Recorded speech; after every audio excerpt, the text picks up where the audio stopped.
everybody, you are watching LSIS and today lecture is Stages of Crime under Indian Penal Code. Generally, students get confused between the elements and stages of crime. Most of बच्चों को ये confusion होता है कि elements और stage लगभग एक जैसे हैं, लेकिन मैं आपको ये क्लियर कर दूं कि जिसपे मेरा पहला वीडियो मैंने सेपरेटली बनाया है, इसीलिए वो है elements of crime. Elements of crime किसी भी ऑफेंस के लिए कंपल्सरी होते हैं, जिसमें कि मैंने बताया था कि एक ह्यूमन बीइंग होना चाहिए, उसके द्वारा कोई एक्ट कमिट किया गया होना चाहिए, थर्डली इंटेंशन होना चाहिए, फोर्थली जो मैंने बताया था एक इंजरी होनी चाहिए। ये 4 एलिमेंट्स मिलकर के एक ऑफेंस को बनाते हैं। लेकिन ऑफेंस कंप्लीट कब होता है, किन चरणों से होकर के वो गुजरता है, इसे हम बोलते हैं स्टेजेस ऑफ क्राइम। ठीक है, तो let's we talk today the stages of crime under Indian penal code. Whenever a crime happens, and that too intentionally, there is a full-fledged process or stage behind it. In case of every crime, firstly there is an intention to commit it, secondly preparation to commit it, thirdly attempt to commit it, and then lastly you can say the desirable consequences, इच्छित परिणाम। जैसा कि slide में आप देख रहे हैं कि a crime is an act which does not happen automatically. कोई भी अपराध अपने आप नहीं होता, but rather it is an act omission which the passes through of the process. मतलब कि ये किसी न किसी कुछ चरणों से होकर के गुजरता है, उसके बाद ही एक एक्ट जो है वो किसी क्राइम में बदलता है।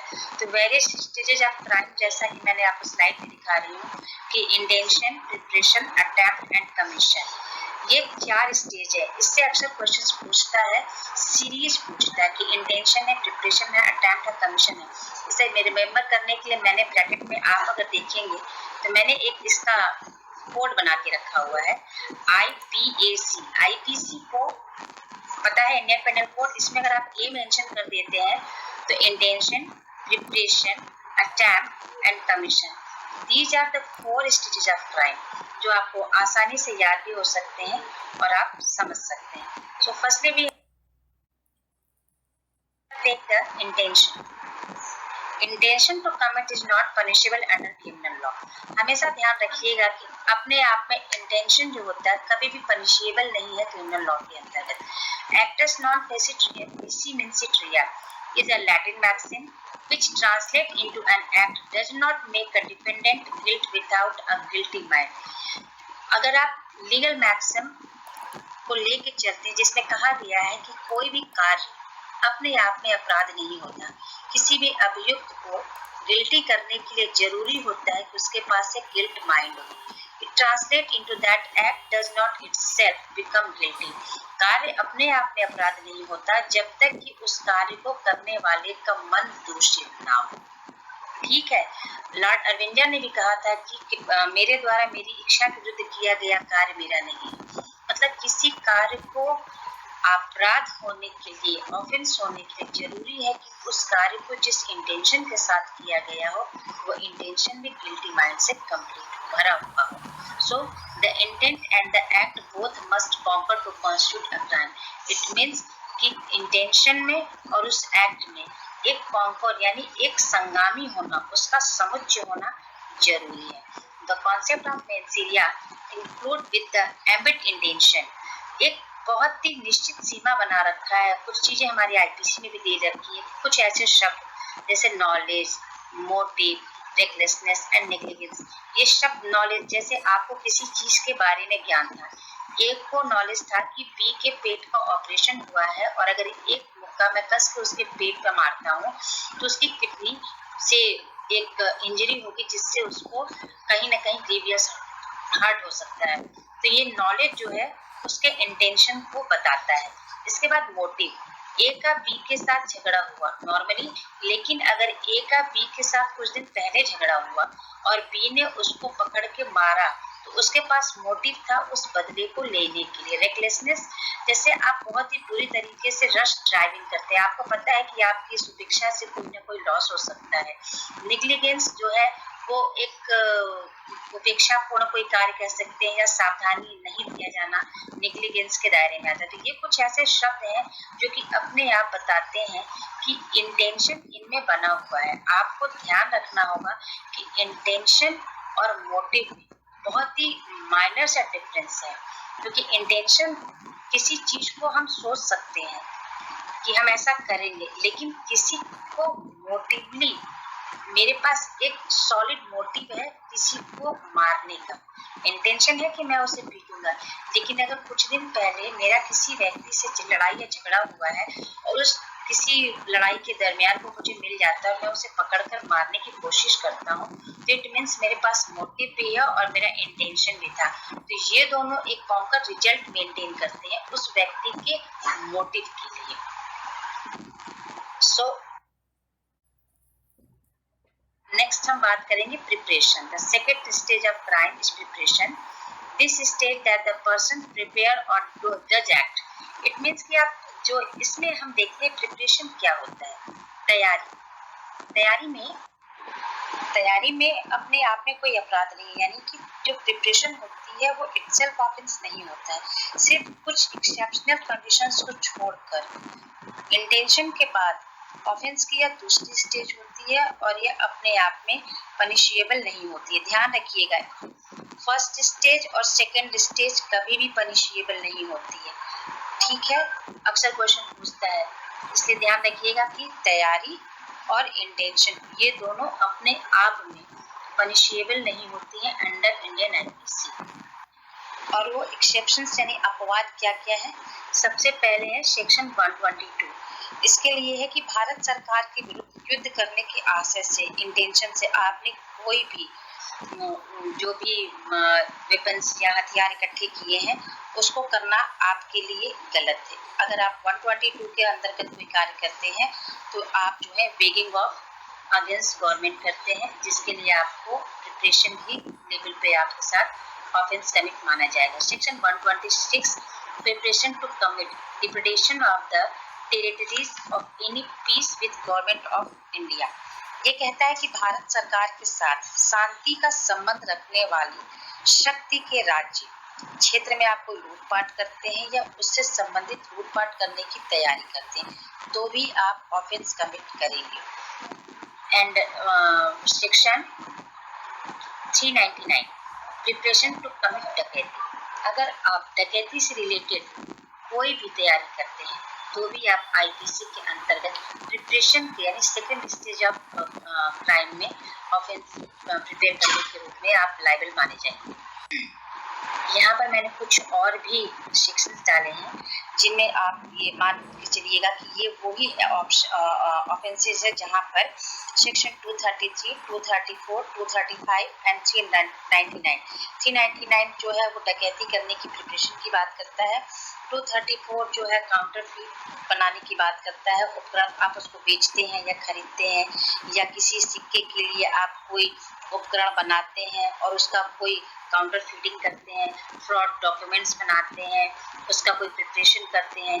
तो इस तरह के जो मेजर और माप से संबंधित है वो सारी के सारे इन सेक्शंस में कवर करते हैं और इससे संबंधित चीजें भी ये मानी जाएंगी कि आप भारत सरकार के अगेंस्ट ही कोई काम कर रहे हैं तो ये भी प्रिपरेशन के लेवल पे ही आकर के आपको ऑफेंस कमिट करने के लिए वो बताता है।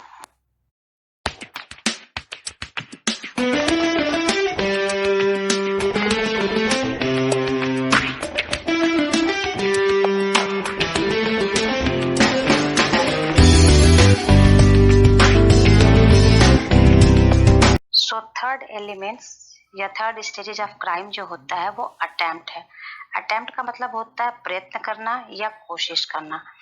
Attempt is an act done with intent to commit crime and forming part of a series of act which would constitute actual commission of the crime if not interrupted. It means कि कोशिश जो होती है वो किसी भी crime को करने के लिए वो अटेम्प्ट है। अगर इसको बीच में कहीं कोई रुकावट नहीं मिलती है, कहीं कोई इंटरप्शन नहीं मिलता है तो ये अपराध की पूर्णता को प्राप्त करता है। Next, an attempt to commit crime is punishable under criminal law. Attempt प्रयास को आईपीसी के अंदर पनिश यानी क्रिमिनल लॉ में पनिशेबल बताया गया है। साथ ही क्योंकि यह डायरेक्ट मूवमेंट होता है, अगर आप ध्यान दें तो डायरेक्ट मूवमेंट से toward the commission of a crime. आप प्रिपरेशन किए, प्रिपरेशन के बाद यानी आपने किसी भी काम को करने के लिए इंटेंशन बनाया, इंटेंशन के बाद आपने तैयारी कर ली कि मुझे इस जगह पे जा करके दंगा करना है या मुझे इस जगह पे जा करके किसी का मर्डर करना है, तो आपने इंटेंशन के साथ सारी प्रिपरेशन कर ली। प्रिपरेशन के बाद आप अटेम्प्ट करते हैं, तो अटेम्प्ट जो वो स्टेज आता है जहाँ पे कार्य कंप्लीट होने जा रहा है। अब इस अटेम्प्ट को हम ये मान के चलते हैं कि एक ऐसी कोशिश जो नाकाम भी हो सकती है और कामयाब भी हो सकती है। 511 सेक्शन 511 जो है वो बताता है कि attempt to do that which is impossible, यानी वो काम जो कहीं अगर नहीं हो पाते, जैसे फॉर एग्जाम्पल ए ने एक संदूक को तोड़ा, उसका ये इंटेंशन था कि उसमें कुछ पैसे होंगे, तो उसको तोड़ने के बाद उसने उसमें हाथ डालकर कोई चीज निकालता है, लेकिन वहां पे कुछ नहीं होता है, तो चोरी तो किसी चीज की हुई नहीं, लेकिन ए का इंटेंशन था, उसने अटेम्प्ट भी किया, ताला तोड़ा, उसने उस संदूक में हाथ डाला, तो उसने अपने क्राइम को कंप्लीट किया। कोशिश मतलब कंप्लीट हो गई, उसने चोरी के लिए हाथ डाला, ठीक है, उसे कुछ नहीं मिलता है। ऐसे ही ए ने बी के पॉकेट में हाथ डाला पैसे चुराने के लिए, लेकिन बी के पॉकेट में कुछ नहीं निकला, तो चोरी का ऑफेंस तो बनेगा, क्योंकि उसने प्रयत्न तो किया। तो जो अटेम्प्ट है वो प्रयत्न को ही कैटेगराइज करता है।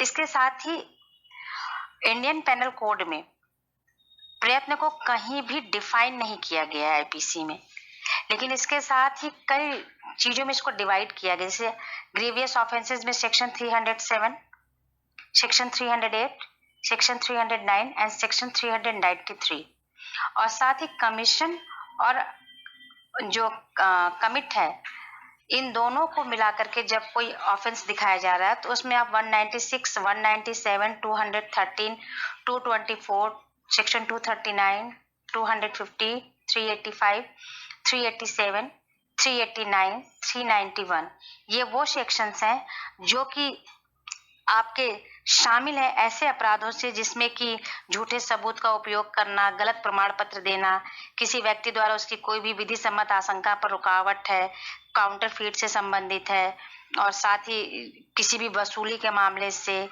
तो ऐसा नॉलेज जिसमें कि आप कमिट भी कर रहे हैं और ऑफेंस भी आपका साथ में चल रहा है, तो ये उस कैटेगरी के ऑफेंस है।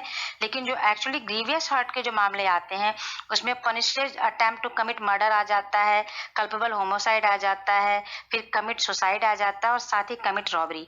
ये 4 ऐसे ऑफेंसेज हैं जो कि ग्रीवियस हर्ट के मामले माने जाते हैं।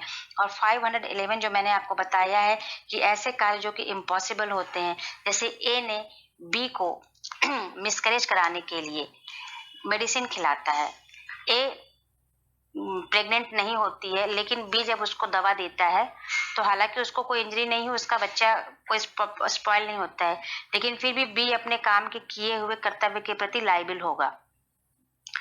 ठीक इसी प्रकार ए एक खाली गाड़ी में सोचता है बी बैठा हुआ है, तो ए जानता है कि बी बैठा है, उसका इंटेंशन है बी, और वो उसको मारने के उद्देश्य से गोली चलाता है, लेकिन बी उस गाड़ी में नहीं होता है तो वो बच जाता है। लेकिन ए ने अपना काम किया, बी को मारने के लिए उसने जो कोशिश करनी थी वो किया, तो बी यहाँ अटेम्प्ट टू मर्डर के लिए लायबल माना जाएगा।